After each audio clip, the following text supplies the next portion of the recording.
Canada. It's huge. No, seriously, it's massive. We're hitting the road for a long weekend adventure to our neighboring province, Saskatchewan. Our road trip begins in Calgary, Alberta, on Friday evening, with our first stop for the night in Maple Creek, Saskatchewan. Regina and Moose Jaw are next in our list before we get to Saskatoon next day. After spending 2 days in Saskatoon, we will drive back to Calgary.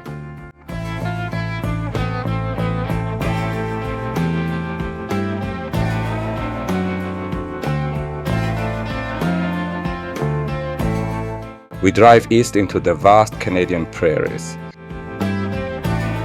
where the landscape stretches endlessly. The terrain is flat, with the only notable elevation after the Canadian Rockies being the Cypress Hills, visible to our right as we leave Medicine Hat.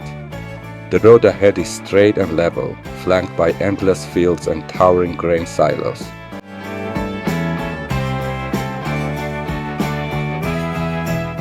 Occasionally we pass long freight trains, their rhythmic clatter breaking the quiet of the open plains. As the day drew to a close, we were treated to a breathtaking sunset just before reaching Maple Creek, a sky painted with stunning colors, the perfect ending to our long Friday evening drive. Soon after, we arrived in Maple Creek and checked into our hotel, ready for a well-deserved rest. We weren't in a hurry to leave Maple Creek. This first Saskatchewan town on our journey turned out to be a true prairie highlight, rich in history and community spirit. We took our time driving through its streets, admiring the historic buildings and rustic storefronts. Our main stop was the Old Timers Museum, where we explored fascinating exhibits showcasing the pioneer era.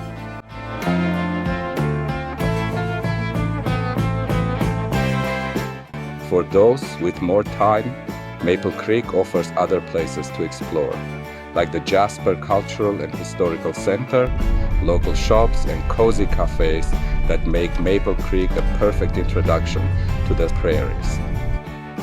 Our next destination was Moose Jaw, but getting there meant a 3-hour drive through the heart of the prairies. The scenery was just what we expected, and exactly what Saskatchewan is known for. Flat, open fields stretched out as far as the eye could see, with golden and green patches of farmland under a big, open sky. Every now and then, we'd pass a tall grain silo standing like a lonely tower on the horizon. There was not much traffic, just a few trucks and the occasional pickup rolling by. It felt peaceful, almost timeless, like the land hadn't changed in decades. Moose Jaw is a small city, but it's packed with character and charm.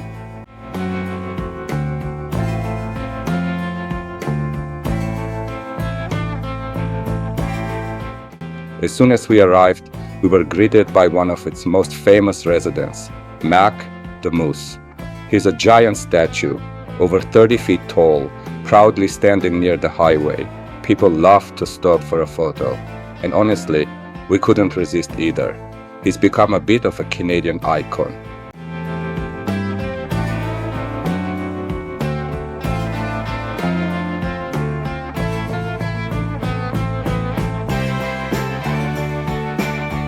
Right next to Mac the Moose, you'll find the Moose Jaw Visitor Center. It's a cozy little building, but super helpful if you're new to the area. Inside, they've got maps, brochures, and friendly staff ready to answer any questions. You can also learn a bit about the history of Moose Jaw and grab some fun souvenirs. It's the perfect first stop before exploring the city. And of course, it's the best place to snap that classic photo with Mac.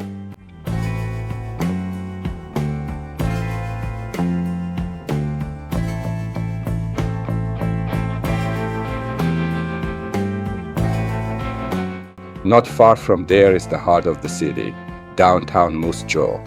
It's full of old brick buildings and colorful murals that tell stories of the city's past. One of the most interesting spots is the tunnels of Moose Jaw. Beneath the streets, there's a maze of hidden tunnels with guided tours that bring history to life. You can learn about bootleggers from the Prohibition era, and there's even a story connecting Al Capone to this quiet prairie town. Another must-see is the Temple Gardens Mineral Spa. It's a natural hot spring right in the middle of the city. The mineral-rich water is warm and relaxing, and it's a great way to unwind, especially after a long road trip. Walking around Moose Jaw feels like stepping into a storybook. It's got that small town feel, but with lots of surprises hiding around every corner.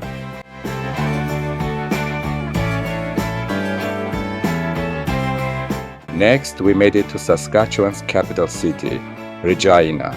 One of the first things we crossed was the Albert Memorial Bridge. It's not just any bridge. It's actually known as the longest bridge over the shortest span of water in the world. Kinda funny, but it's also beautifully designed, with stone lamps and sculptures lining the sides. We parked near the Royal Saskatchewan Museum, then took a relaxing walk through Wascana Gardens. It's a peaceful spot with trees, flowers, and wide open green space. Eventually, we made it to the edge of Wascana Lake, and right across the water, standing tall and proud, was the Saskatchewan Legislative Building.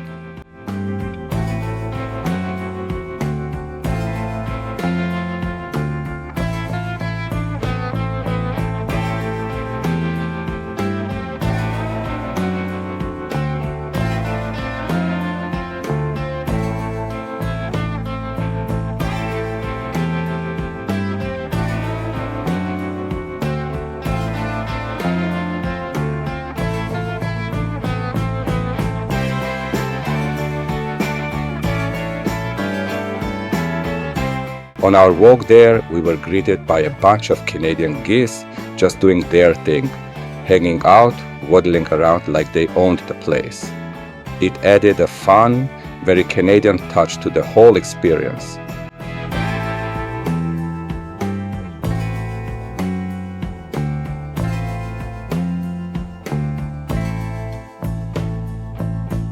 This building is seriously impressive. It was built over 100 years ago in 1912, and it's made from local Tyndall stone, with a massive copper dome that shines in the sunlight. The architecture is grand and classic, like something straight out of Europe.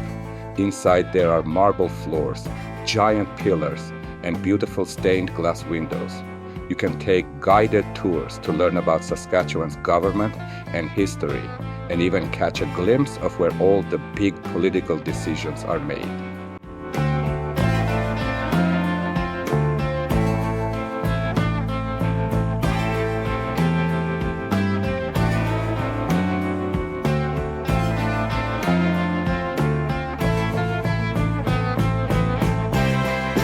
On the lawn outside the Legislative Building, there's a bronze statue of Queen Elizabeth II riding a horse. It was unveiled in 2005 to mark her visit and celebrate Saskatchewan's 100th anniversary. After wandering through the halls and grounds of the Saskatchewan Legislative Building, we set off again, this time toward downtown. The drive was short, barely a minute, but it felt like the scenery shifted. The calm elegance of the lakeside faded behind us.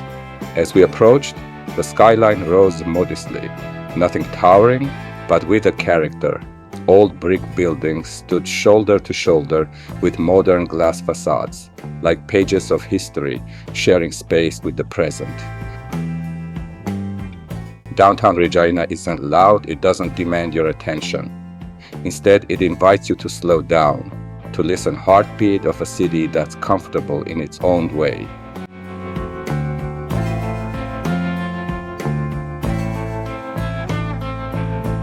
After spending some time exploring, it was time to hit the road again.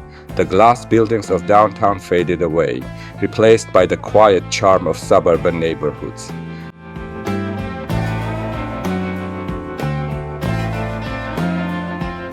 Soon, the landscape shifted once more. Flat, open, and endless fields stretching as far as the eye could see. With 2.5 hours of driving ahead of us, the rhythm of the road settled in, and the vast prairie began to feel like both a destination and a journey all on its own. After about an hour on the road, we arrived in Chamberlain, a small town with a charm all its own. We decided to stop and stretch our legs, taking in the local sights. One of the town's standout features is its connection to nature, especially the prairie lilies, vibrant, delicate flowers that blanket the region. In Chamberlain, these lilies are immortalized in a striking 12-foot-tall sheet metal monument, towering over the landscape like a welcoming gesture to those passing through. Right next to this, you'll find another unique landmark, a statue of a surveyor with his cart standing just as tall. It's a tribute to the pioneers who mapped this vast land. Before reaching Saskatoon, we made a quick detour near Blackstrap Lake, eager to take in the view from above. We launched the drone, letting it soar into the sky to capture the vastness of the landscape stretching out before us. Endless skies, the shimmering lake, and the sprawling prairie, all unfolding in a breathtaking panorama. By the time we rolled into Saskatoon, the sky had already turned dark. We checked into our hotel, settled in, and with the long drive behind us, we called it a day.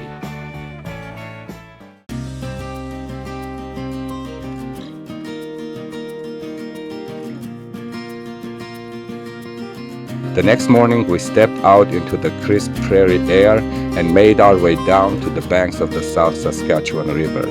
With the sun rise above the horizon, we began walking northeast along the water's edge, letting the calm flow of the river set the pace for our day. Did you know Saskatoon is often called the Paris of the Prairies? Sounds like a bold claim, but take a look around and it starts to make sense. The city is home to more than half a dozen bridges crossing this very river, giving it a charm that feels both European and distinctly Canadian. Saskatoon is known for its vibrant art scene, university spirit, and the kind of community vibe that makes even a short visit feel personal. Saskatoon. Its name comes from the Cree word Misasquatomina, the name for the sweet purple berries that once grew in abundance along these very riverbanks. Today, those berries still find their way into local pies and prairie kitchens, but the city itself has grown far beyond its roots. With a population of over 280,000, Saskatoon is the largest city in Saskatchewan and one of the fastest growing urban centers in Western Canada. But it still manages to keep the small town warm, where people smile as they pass and the river feels like the heartbeat of the city. The local economy is driven by a mix of agriculture, mining, and innovation. Saskatoon sits at the center of some of the world's richest potash and uranium reserves, while also leading in agri-tech and biotech research. The University of Saskatchewan plays a huge role here, especially with its global contributions in medical and agricultural science. And yet, despite the industry and innovation, life in Saskatoon feels grounded. The river winds through the city like a quiet thread, tying everything together. History, culture, nature, and progress all flowing side by side. Not long into our walk, we arrived at the Vimy Memorial, a quiet, reflective space honoring the bravery of Canadian soldiers in World War I.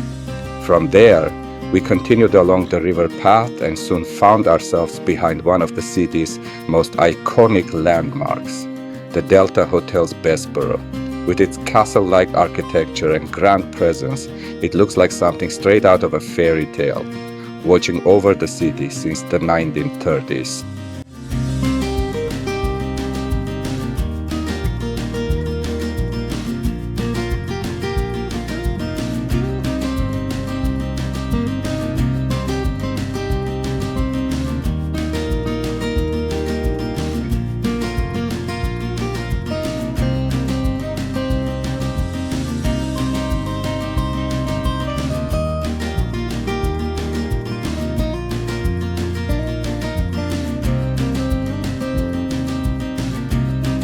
The path was lined with trees in full bloom, delicate white and soft pink flowers swaying gently in the breeze.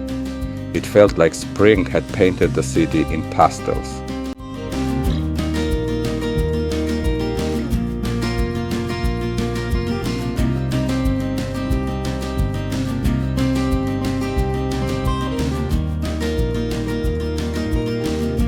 Before reaching University Bridge, we decided to turn back. On the way, we passed by the Spirit of Youth statue, a bronze tribute to possibility and hope.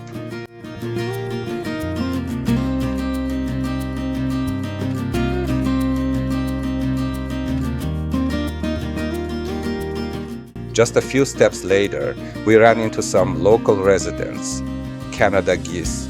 I tried to strike up a conversation, but they weren't having any of it. Typical geese, great at honking, not so great at small talk.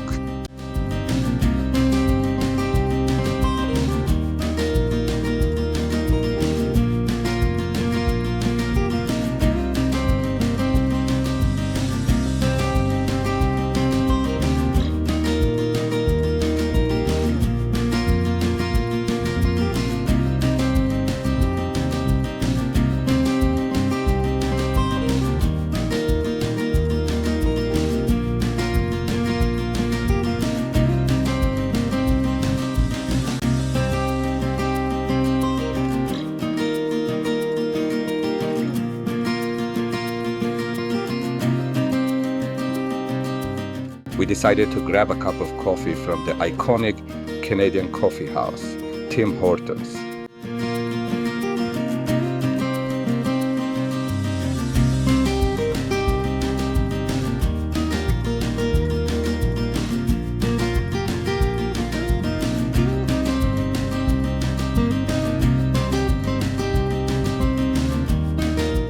This time our walk took us through the bustling city streets, leading us back to our hotel for a short break.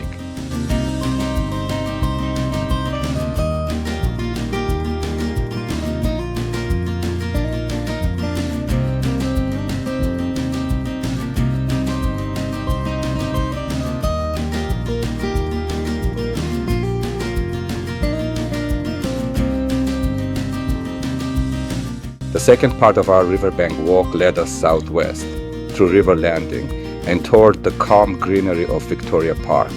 Just before reaching River Landing, we passed by the Remai Modern, a striking contemporary art museum known for housing one of the world's largest collections of Picasso linocuts. Continuing under the Senator Sid Buckwald Bridge, we strolled beneath the city's heartbeat and emerged into Victoria Park. One of the highlights here is the Victoria Park Pagoda, a quiet, charming pavilion nestled among trees, offering a peaceful spot to pause.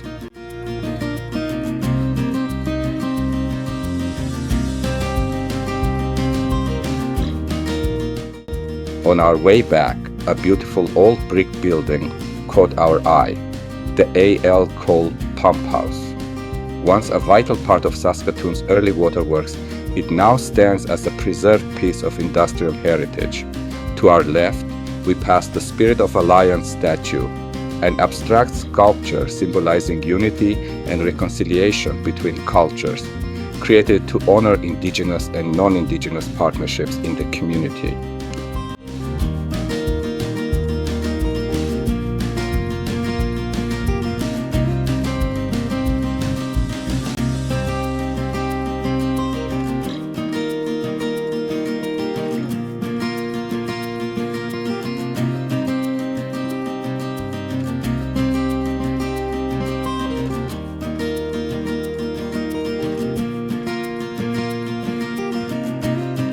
Later, we decided to cross the river and head to the eastern side of the city, home to the University of Saskatchewan. Founded in 1907, the campus is a blend of history and elegance, its stone-clad buildings echoing the charm of classic collegiate architecture. As we wandered through its peaceful grounds, each corner seemed to tell a quiet story of learning, tradition, and time. From the eastern side of the riverbank, the view of downtown Saskatoon takes on an entirely different feel. The city's skyline rises gently above the trees, with the Delta Hotel's Bessborough standing proudly at its heart, a castle-like landmark that instantly draws the eye. That's the end of our road trip to Saskatchewan. Thanks for joining us. See you in the next adventure.